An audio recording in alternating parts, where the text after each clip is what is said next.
Hello friends, कैसे हैं आप सब। मैं सौरभ गुप्ता एजुकेटर सेक्शन में आपका स्वागत करता हूं। जैसा कि हम लोग बेसिक इलेक्ट्रिकल इंजीनियरिंग पढ़ रहे थे और हमने अभी तक लगभग 6 लेक्चर्स लिए हैं। आज हमारा 7वां लेक्चर है। तो आज हम कुछ नया टॉपिक लेके आए हैं और अभी तक हमने इलेक्ट्रिकल में काफ़ी कुछ बेसिक इलेक्ट्रिकल में काफ़ी कुछ पढ़ रखा है और हम नेटवर्क थ्योरम पढ़ रहे थे।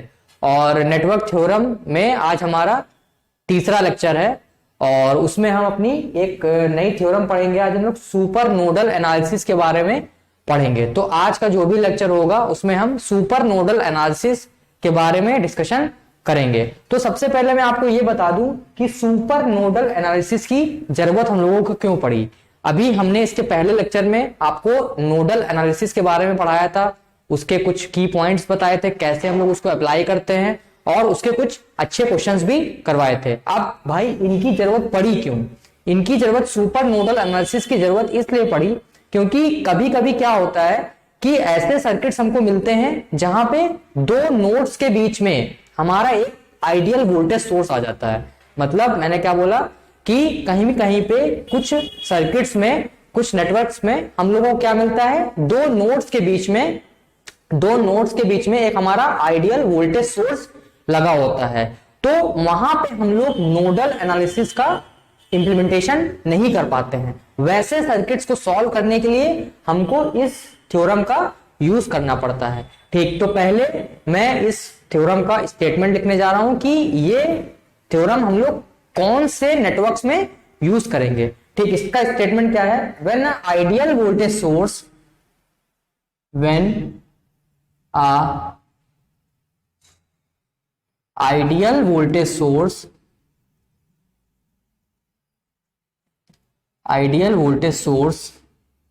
is present between two nodes except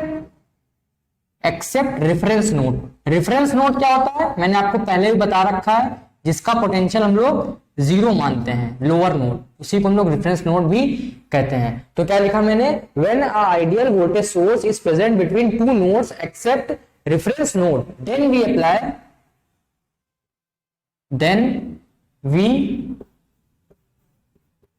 apply super nodal analysis. Super nodal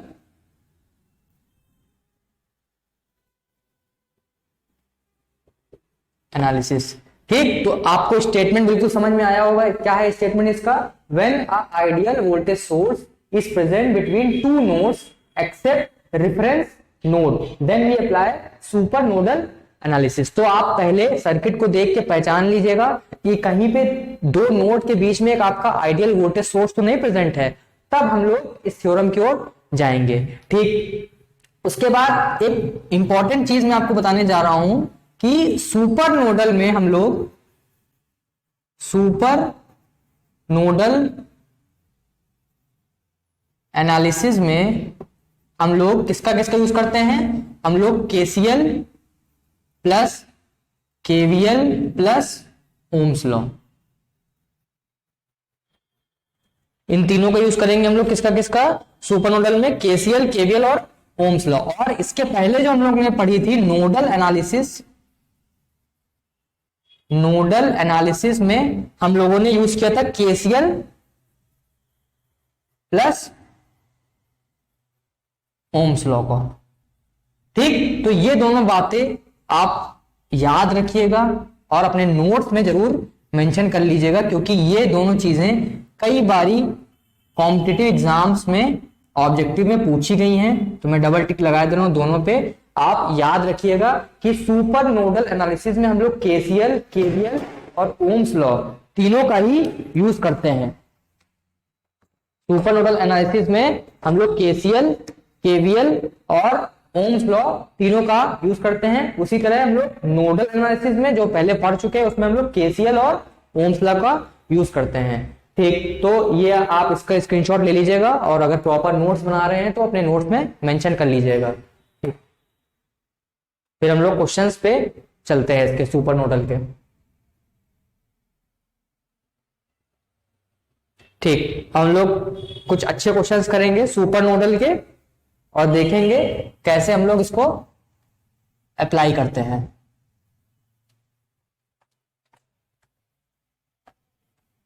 तो आज से आप लोगों को इलेक्ट्रॉनिक्स का भी कंटेंट मिलने लगा होगा।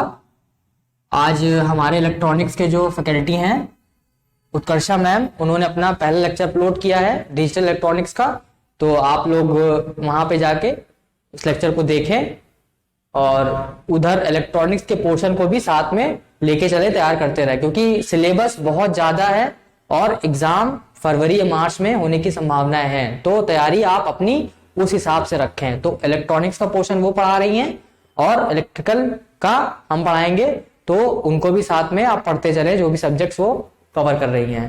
ठीक, उसके बाद हम अपना नोडल का पहला सर्किट देखिए मैं बना रहा हूं, इसको हम लोग सॉल्व करेंगे।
ठीक, देखिए मैंने ये सर्किट बनाया हुआ है, इसमें हम लोगों को इस सर्किट को सॉल्व करके वोल्टेज और करंट की हर ब्रांच में वैल्यू निकालनी है।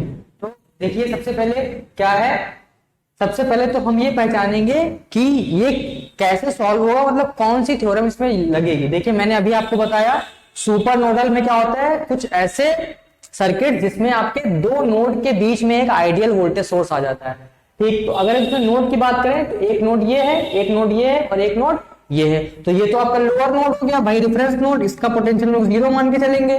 ठीक, इसका पोटेंशियल हमने V1 मान लिया, इसका पोटेंशियल हमने V2 मान लिया, तो ये तीन आपके नोड मिल गए। ठीक, उसके बाद मैंने आपको क्या बताया, सुपर नोडल की पहचान क्या होती है, कुछ ऐसे सर्किट जहां पे दो नोड के बीच में एक आइडियल वोल्टेज सोर्स आ जाए। देखिए ये एक नोड और ये एक नोड, इसमें केवल और केवल एक आइडियल वोल्टेज सोर्स लगा हुआ है। तो हम लोग इसको किससे सॉल्व करेंगे, सुपर नोडल एनालिसिस से इसको सॉल्व करेंगे। ठीक, तो सबसे पहले हम लोग पहले वही पूरा सीन जैसे हम लोग पहले करते थे, सबसे पहले हम लोग करंट को अलग अलग ब्रांचेस में डिवाइड कर लेंगे। ठीक, तो ये मान लीजिए पॉजिटिव टर्मिनल सेल का ये I1 करंट देगा, ये करंट सोर्स लगा हुआ है भाई, डायरेक्ट I2 दे देगा। ठीक, इधर मान लीजिए आपकी I3 जा रही है और ये मान लीजिए नीचे I4 और ये प्लस टर्मिनल, इससे I5। हमने करंट को डिवाइड कर लिया। ठीक, इसका एक और स्टेप है, ये है आपका पहला स्टेप करंट डिवीजन। उसके बाद हम क्या करते हैं, एक जो भी हमारा आइडियल वोल्टेज सोर्स लगा हुआ है उसकी एक इक्वेशन लिख लेंगे वोल्टेज की। ठीक, कैसे लिखेंगे, देखिए ये आपका हो गया हाई पोटेंशियल और ये हो गया लो पोटेंशियल। तो क्या पहली इक्वेशन क्या बन जाएगी, V1 minus V2 is equal to 5। ये आपकी पहली इक्वेशन बन गई। ठीक, देखिए ये आपका हाई पोटेंशियल और ये आपका लो पोटेंशियल। करंट हमेशा हमने पहले बता रखा है, करंट हमेशा हाई पोटेंशियल से लो पोटेंशियल की तरफ चलती है, मतलब V1 आपका हाई है और V2 आपका लो है, तो V1 minus V2 is equal to 5। ये आपकी पहली इक्वेशन बन गई। ठीक, उसके बाद हम क्या करेंगे, उसके बाद हम इस पूरे वोल्टेज सोर्स को, आइडियल वोल्टेज सोर्स को हटा देंगे अपने सर्किट से। इस पूरे अपने जो भी हमारा सर्किट है, इस सर्किट से अपने हम इस आइडियल सोर्स को हटा देंगे। तो हमारा जो नया सर्किट बन के तैयार होगा वो देखिए क्या होगा। हम क्या करेंगे, इस आइडियल वोल्टेज सोर्स को हटा रहे हैं। अब देखिए हमारा क्या सर्किट बनेगा, देखिएगा हमारा सर्किट बनेगा भाई ऐसा।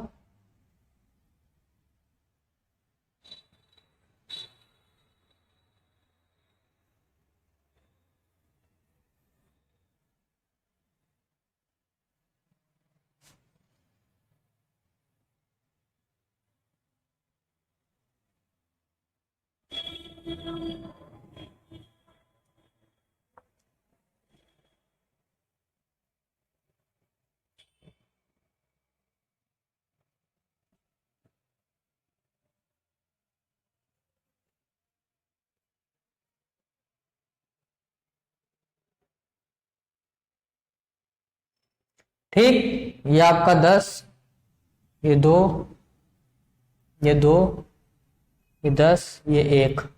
ठीक, करंट वही रहेगी जो उसमें थी, मतलब इसमें आपकी I1, इसमें आपकी I2 और ये आपकी I4 नीचे की ओर, और ये आपकी I5। ठीक, ये पूरा हमने क्या बताया, सेकंड, ये आपका सेकंड स्टेप है इस थ्योरम का। मैंने क्या किया, पहले वोल्टेज इक्वेशन लिख ली, उसके बाद क्या किया, उस आइडियल वोल्टेज सोर्स को अपने सर्किट से हटा दिया। अब हम लोग कुछ और इक्वेशन बनाएंगे इसकी हेल्प से।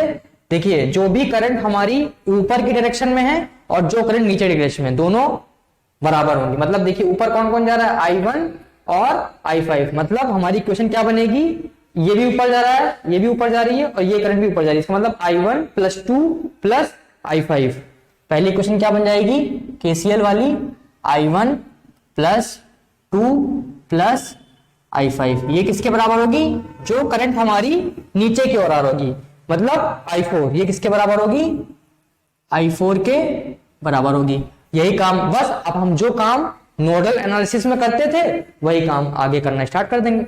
सुपर का यहाँ से काम खत्म, अब वही नोडल वाला जो करते आए हैं अभी तक हम लोग।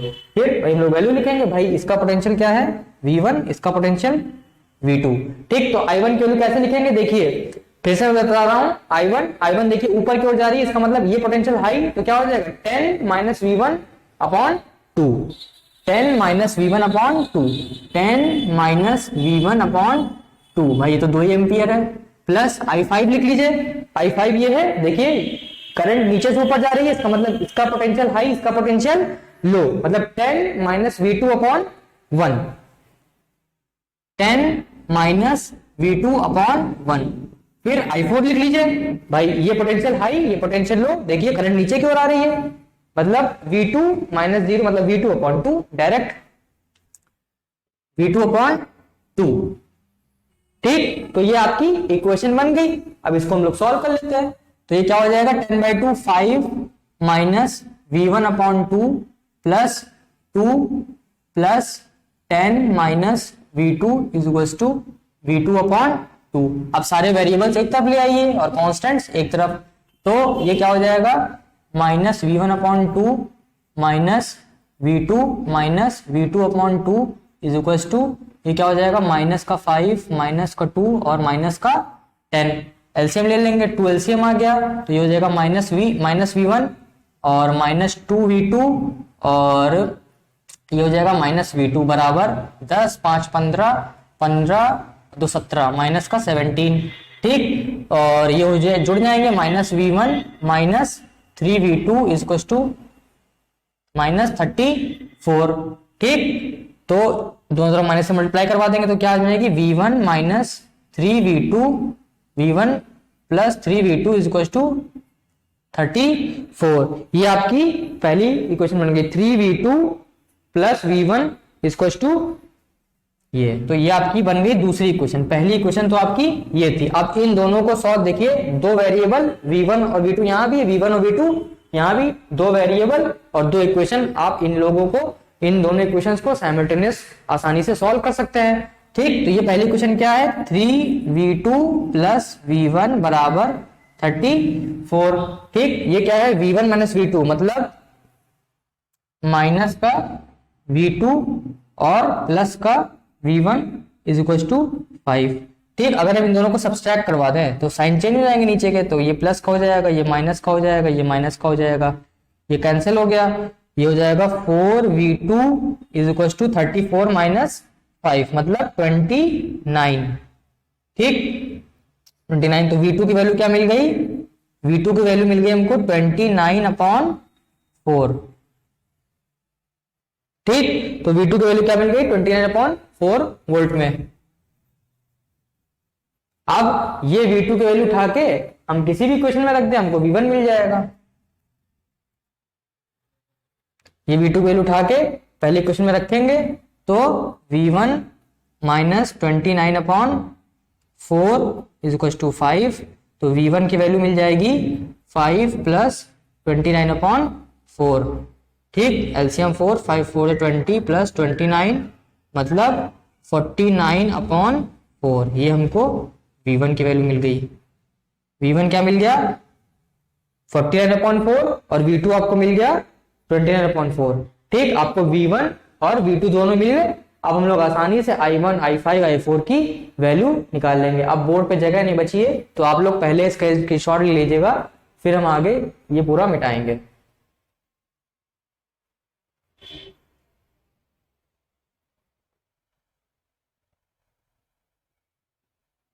ठीक, हम इधर वाला ये सर्किट डायग्राम हटा रहे हैं।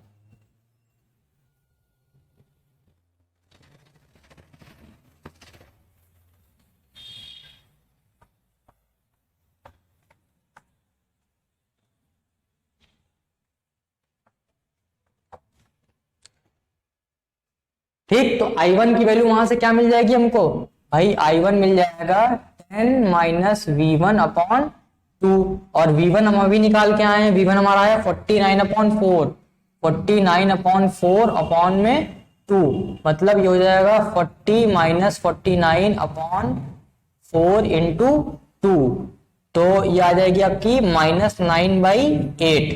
I1 की वैल्यू क्या आ गई, -9/8। और माइनस साइन क्या इंडिकेट कर रहा है, माइनस साइन ये इंडिकेट कर रहा है जो हमने सर्किट डायग्राम में करंट का डायरेक्शन लिया था वो गलत माना था और उसका डायरेक्शन अपोजिट में होगा, तो वहां पे आप ये मेंशन कर सकते हैं। ठीक, उसके बाद भाई I5 क्या हो जाएगी, I5 की वैल्यू हो जाएगी 10 माइनस V2/1 मतलब 10 माइनस V2 की वैल्यू आई थी 29/4 मतलब 40 माइनस 29/4, तो 40 में से 29 गया 11, 11/4 ये मिल गई I5 की वैल्यू, ये भी एम्पियर में।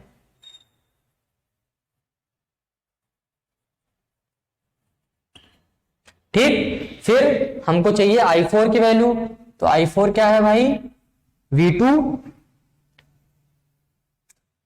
V2/2, V2 कितना निकाल के लाए थे 29 मतलब सॉरी V2 कितना निकाल के लाए थे 29/4 इंटू 2 मतलब 29/8। ठीक, ये मिल गई I4 की वैल्यू। ठीक, I1 मिल गया, I4 मिल गया, I5 मिल गया और वो तो लिखा ही हुआ था। ठीक, सारी ब्रांचों में हम लोगों को करंट भी मिल गया। भाई ये आपका आंसर, ये वोल्टेज दोनों हो गए नोड के, ये करंट और ये करंट और ये करंट सारी एम्पियर में है।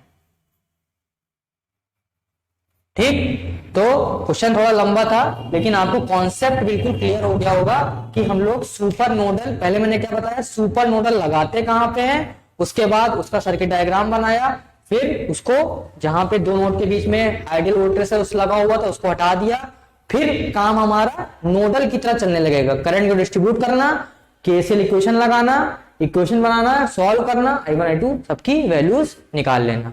ठीक, तो आप इसका स्क्रीनशॉट ले लीजिएगा, ये नोट्स बना रहे हैं तो नोट्स में मेंशन कर लीजिएगा।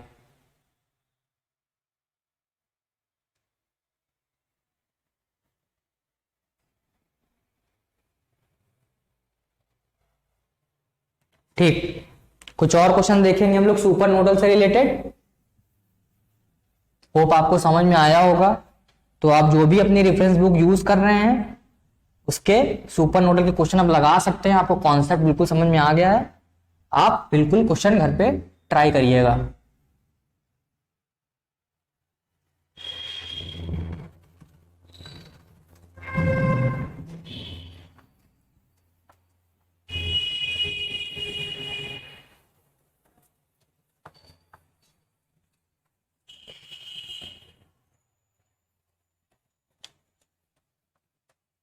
ठीक, हम लोग एक और क्वेश्चन देखते हैं सुपर नोडल का।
ठीक, मैंने एक सर्किट और बनाया है नेटवर्क। तो ये आपको इस नेटवर्क को सॉल्व करके इसके हर एक ब्रांच में करंट और हर नोड पे वोल्टेज की वैल्यू बतानी है। तो सबसे पहला काम भाई, इसको एक रेफरेंस नोड, सारे सबसे पहले नोड निकालते हैं। तो ये आपका रेफरेंस नोड हो गया, इसका वोल्टेज 0 हो गया। ठीक, एक नोड हमको ये दिख रहा है, इसका वोल्टेज हम V1 मान लेते हैं, इसका वोल्टेज हम लोग V2 मान लेते हैं। ठीक, उसके बाद मैंने आपको क्या बताया था, पहले आपको क्वेश्चन को पहचानना होता है। तो ये आपका एक सुपर नोडल का क्वेश्चन दिख रहा है भाई। देखिए, दो नोड के बीच में एक आइडियल वोल्टेज सोर्स लगा हुआ है, यही पहचान है सुपर नोडल की। दो नोड के बीच में एक आइडियल वोल्टेज सोर्स लगा हुआ है। ठीक, रेफरेंस नोड के अलावा, रेफरेंस नोड के अलावा दो नोड के बीच में एक आइडियल वोल्टेज सोर्स लगा हुआ है, मतलब ये क्वेश्चन सुपर नोडल से होगा। तो उसके बाद पूरा वही प्रोसेस। सबसे पहला काम क्या होता है, आप करंट को हर पार्ट में डिवाइड कर लीजिए, या इसका सबसे पहले इसका आप वोल्टेज लिख लीजिए। तो इसका वोल्टेज क्या आ जाएगा, ये पोटेंशियल हाई और ये low, V2 minus V1 is equal to 10। ठीक, तो V2 minus V1 is to 10, ये हो गई आपकी पहली इक्वेशन वोल्टेज सोर्स वाली, आइडियल वोल्टेज सोर्स वाली। उसके बाद हम लोग क्या करेंगे, हर एक ब्रांच में करंट को डिस्ट्रीब्यूट करेंगे। ठीक, तो भाई ये तो डायरेक्ट हो गई 2 एम्पियर की। ठीक, इसको मान लीजिए I1। ठीक है, ये करंट हो गई। यहां मान लीजिए I2 और ये भी I3। ठीक, ये हो गई I1 I2 और I3, I1 I2 I3, ये हो गई I4। ठीक, अब हमको इन्हीं की सबकी वैल्यूज निकालनी है। फिर मैंने सेकंड स्टेप, ये हो गया आपका पहला स्टेप। सेकंड स्टेप मैंने क्या बताया था, जो भी आपका आइडियल वोल्टेज सोर्स लगा हुआ है दो नोड्स के बीच में, उसको आप रिमूव कर दीजिए और जो नया सर्किट बने उसको बनाइए। तो हमारा कुछ ऐसा बनेगा।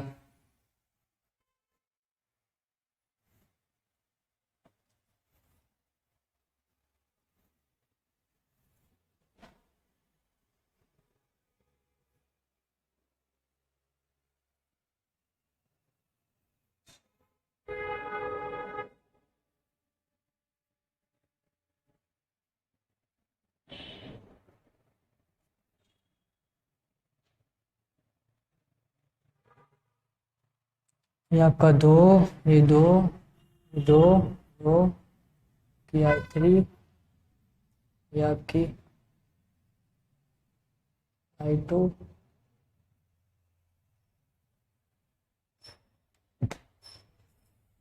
इसका डायरेक्शन हम नीचे की ओर मान लें अगर, तो ज्यादा इजी रहेगा।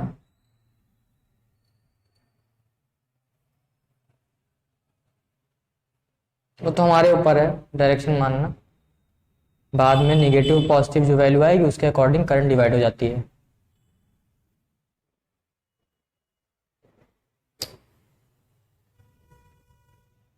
ठीक, ये आपका रेफरेंस नोड,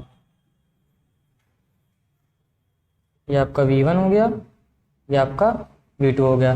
तो मैंने क्या किया दूसरे स्टेप में, ये आपका सेकंड स्टेप है, इस स्टेप में मैंने क्या किया, इस आइडियल वोल्टेज सोर्स को रिमूव कर दिया। फिर मैंने क्या कहा था, इक्वेशन बनाते हैं हम लोग केसीएल लगा के। तो केसीएल कैसे लगाएंगे, जो करंट हमारी अप डायरेक्शन में है वो किसके बराबर होंगी, डाउन डायरेक्शन में। मतलब ये देखिए ऊपर ही जा रही है, मतलब 2 plus I1 plus I3। Equation क्या बनेगी, 2 प्लस I1 प्लस I3, ये किसके बराबर होगी, I2 के बराबर होगी, क्योंकि ये डाउनवर्ड डायरेक्शन में है।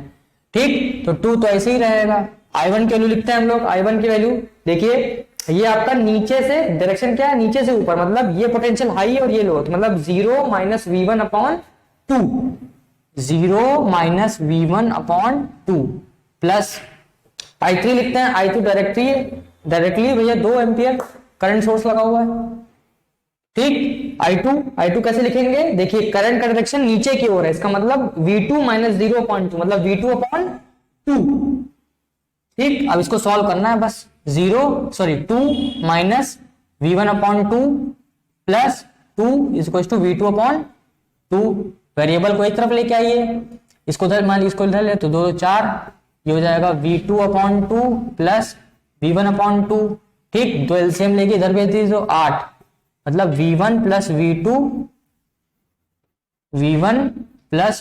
Equal to 8। ये आपकी बन गई equation number 2, V1 plus V2 equal to 8। अब देखिए एक इक्वेशन ये बनी, एक इक्वेशन ये बनी, दो वेरिएबल दो इक्वेशन, आप आसानी से इनको साइमल्टेनियसली सॉल्व कर सकते हैं। ठीक, तो V1 प्लस V2 बराबर 8 और V2 माइनस V1 बराबर 10, मतलब माइनस का V1 प्लस का V2 बराबर 10। ठीक, इन दोनों इक्वेशंस को ऐड कर दीजिए, ये कैंसिल आउट हो जाएंगे, ये क्या हो जाएगा 2V2 इक्वल टू 18। तो V2 की वैल्यू क्या मिल जाएगी, 9 वोल्ट। V2 की वैल्यू मिल गई 9 वोल्ट। अब V2 की वैल्यू उठा के यहां रख देंगे, इसका मतलब 9 माइनस V1 इक्वल टू 10, तो 9 माइनस 10 इक्वल टू V1, मतलब V1 की वैल्यू मिली -1। अगर हम मैग्नीट्यूड की बात करें तो 1 वोल्ट। ठीक, तो आपको V1 और V2 की वैल्यूज मिल गई। अब हम लोग क्या करेंगे, अब हम लोग करंट की वैल्यू निकालेंगे। तो करंट की वैल्यू आसानी से आ जाएंगी। पहले आप इतना नोट कर लें, क्योंकि बोर्ड साफ करना पड़ेगा। पूरा प्रोसेस वही है, क्वेश्चन भी लगभग उसी टाइप का है, बट फॉर द प्रैक्टिस मैंने करवा दिया।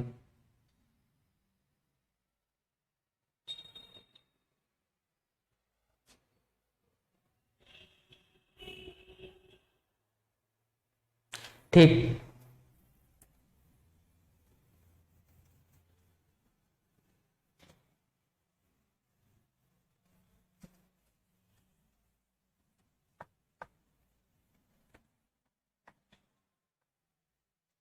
हमको V1 V2 की वैल्यू मिल गई। अब हम लोग करंट की वैल्यूज को निकालेंगे, बहुत आसान। सबसे पहले I1 लिखते हैं, I1 की वैल्यू क्या हो जाएगी, माइनस V1 अपॉन 2, और V1 की वैल्यू कितनी आई थी, V1 की वैल्यू आई थी 1, तो हो जाएगा आपका 1/2 मतलब 0.5 एम्पियर।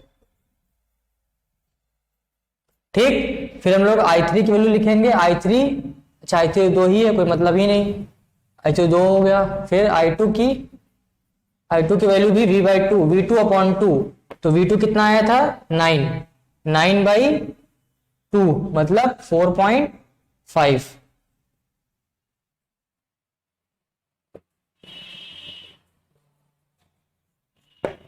ठीक, आपको सारी करंट भी मिल गई, दो तो दी हुई थी उसमें, सारी करंट भी मिल गई और सारे नोड्स पे वोल्टेज भी मिल गया। आई होप आपको ये सुपर नोडल एनालिसिस का कॉन्सेप्ट बिल्कुल समझ में आया होगा। मैंने पहले स्टेटमेंट बताया, फिर क्या क्या लगता है उसमें ये बताया, फिर क्वेश्चंस करवाए कुछ अच्छे। तो आई होप आपको वीडियो अच्छा लगा हो, तो आप इसको शेयर जरूर कर दीजिएगा, जिससे जो भी नीडी पर्सन हैं, जो भी नीडी स्टूडेंट्स हैं, उन तक कंटेंट पहुंच पाए। और थैंक्स फॉर वॉचिंग, जय हिंद।